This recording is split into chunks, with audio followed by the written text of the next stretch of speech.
1 2 1 2. You already know I go by Nino DeNevro, Mr. New Trends, New Friends. Me and DJ Doro came out to Camp Springs event. It was their homecoming. Ain't that right, Mr. Keith? Yes, sir. Hey, man, I want to just say I appreciate you bringing me out here, man. I see that you're doing a lot of big things, you know what I'm saying? So how did you get this motivation to change over the whole program, man? Well, it's all about us, us as men, especially as men. My whole thing was, we got an option. We can sit on the couch. We can we can sit on the couch and look at the condition of our kids, or we can get up and do something about those conditions. So my thing was, I felt like I had something to offer, whatever I had to offer. I'm trying to bring it to the club and then try to take this thing to another level. The motivation that I'm saying is here for all of our youth. You're the future. You're the future of whatever community you serve, whatever community you're a part of. You are the future of that community, and that's what we got to instill. We got to instill that fire and that passion in our youth to say, hey, we're going to make our community what we want it to be. We want all the youth in the community to thrive, so they become the future leaders. So that's the motivation. So speaking of that, and you've been doing this and working, what is something maybe you've learned from the beginning to now that's maybe helped you in this? Like you say, oh, you were doing something maybe, and you say, I can't do that. Like a mistake or something that you learned going through this process? That's a good question. I've only been the president of Camp Springs since June of 2017. The hardest lessons for me, to be totally honest with you, that I'm learning is, working with people and galvanizing the people to actually support the movement. That is not easy. That's the hardest thing. So let's talk about the support, you know what I'm saying? So what are some, I see some of the new things that you are doing is giving stuff out and, giving out handouts. What is something else that you're doing to try to bring these people to come in? So we starting with the kids, right? We say, hey, look, if our kids having fun, if our kids are enjoying themselves, that's going to be infectious. That's going to take root in their parents. It's going to make the parents want to help and support the organization a little bit more. Because, again, we're a nonprofit organization. We all volunteers.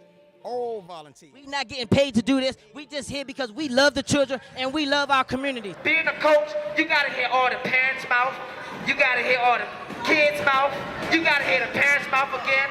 You got to hear the parents' mouth again and the parents' mouth one more time. So on 3, we going to make some noise for the coaches. 1, 2, 3.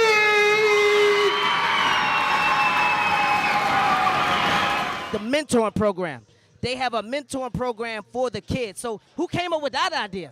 That's what I really wanted to talk about. So one of the things when we talk about taking things to the next level, for me, that's really about expansion. So that's the first thing I'm talking about. So expansion meaning going beyond just being a sports organization, which is traditionally what Camp Springs has been. So from my perspective, I'm saying, no, we need to expand that. We need enrichment programs for our kids. So one of those enrichment, there's going to be several programs that we want to bring to the community, but one of our flagship programs is going to be this organizational leadership and mentorship program that's going to really teach our youth how to run a nonprofit organization. That's what the youth that's going to come through that program is going to learn, how to run a nonprofit organization and how important that is for community service. So in the process of that, they're getting the mentorship. So that's kind of like how that program works.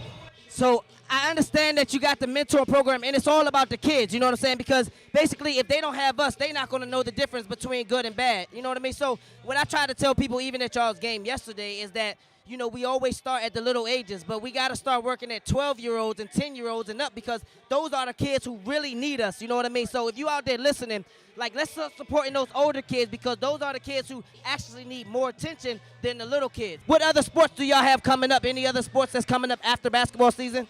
So after basketball season, we typically move right into our spring sports. So that's basically we're going to do flag football and tackle football and also our track program. Those are the programs that we're going to actually have. And we're going to also have our the cheer program also. I had to plug the cheer program. The cheer program is... We can't forget about the cheerleaders. Absolutely. So I'm not sure what we're actually going to do with the cheer program for the spring. That might be a break for them. However, if there's different competitions that our cheer commissioner, has envisioned, we're going to go ahead and do that. So we might open up registration for even more cheerleaders to come, and they're going to have a more of a dance vibe too. So did y'all see that? It's not only for the boys. We also gonna do it for the cheerleaders also. So now, my show is called Hustle 5 Ways. I see that you have the nonprofit, the Boys and Girls Club. Is there something else or another hustle that you can tell the people out there about, or maybe to help get them motivated to do something else? You mean in terms of community? I mean, just in turn, like me, my thing, I host this. I do heating and air conditioning. I might sell shirts. I do a lot of different things. So is there any other hustles or something like that you may want to tell the people about? Program, the Arming for Leadership program. Let's speak on it. What exactly is the Armor for Leadership? Army for Leadership. So that's basically saying you're doing a lot of things taking over the community, and I just want to give my appreciation to say because we need more people like that. So tell them about the Armor program and what exactly is it? So the Arming for Leadership program, right? We're basically going to try to give our youth a well-rounded perspective of what it means to help empower their community, right? So it's 3 levels of this program.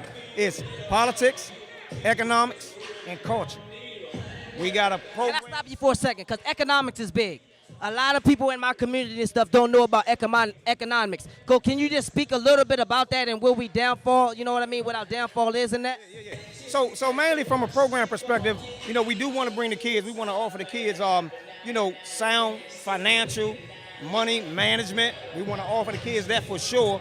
And then we want to get the kids to understand more of how important it is for us to make sure that we execute group economics for our communities. So all of that ties into politics as well, you know what I mean? So what you heard he said is group. So that means it's not just about me, it's not just about him, it's about all of us coming together and figuring out a bigger plan that we could do to help our environment and our community and stuff and take it to the next level. What's something that's give you like a good feeling from doing all this? Because I know it's so much negativity and people are going to be like, man, he didn't do this, he didn't do that. But what is something that, that gave you some good positive thoughts or something about this? So I would say just internally, me actually doing this, period, I'm excited about that in and of itself. You know what I'm saying? I get joy out of that because I know that, again, I'm putting my talents to use. At least I'm trying the best that I can. And that's all we can do is try. If you're out here and if you're in the Camp Springs area and you have some kind of talent that you can contribute, we got board seats open. Come help me build a legacy of hope and opportunity for our